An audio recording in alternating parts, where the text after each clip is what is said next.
महाराष्ट्र मित्रांनो, जय शिवराय. स्वागत आहे तुमचं एका नवीन मिनी ब्लॉगमध्ये. आणि मी आलेली आहे गावी. आणि आज आहे गणेश चतुर्थी. तुम्हा सर्वांना गणेश चतुर्थीच्या खूप खूप शुभेच्छा. आमच्या घरी गणपती बसतो आणि त्यासाठी मी सकाळी घ्यायला आली आहे मस्त फ्रेश दुर्वा आणि जास्वंदाचं फूल बघू आता कुठे भेटतंय. दुर्वा तर बऱ्यापैकी भेटलेला आहे. आणि हा ब्लॉग तुम्ही पूर्ण कंटिन्यू बघा. हा मला वाटते हा प्रिपरेशनचा ब्लॉग जाईल. सो प्लीज स्टे ट्यून आणि हा ब्लॉग पूर्ण बघा.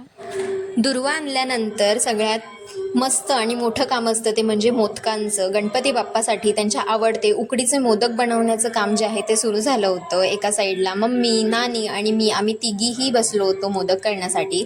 आणि हे माझं विदाऊट साचा फर्स्ट टाईम होतं मोदक बनवण्यासाठी, त्यामुळे मी खूप जास्त एक्सायटेड होते आणि ते बऱ्यापैकी मला जमलं असं मला वाटतंय.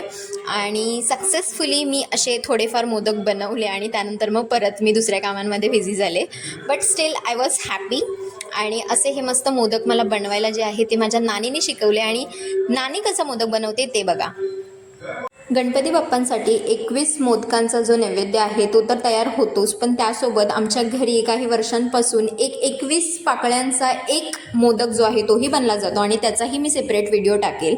आता गणपतीचा प्रसाद झाल्यानंतर गणपती बाप्पांचं छान आगमन झालं होतं. बोला गणपती बाप्पा मोरया. मस्तपैकी पूजा वगैरे झाली. त्यानंतर गणपती बाप्पाला त्याचा आवडता उकडीचा मोदकाचा जो प्रसाद आहे तो दाखवला आणि आरती झाली.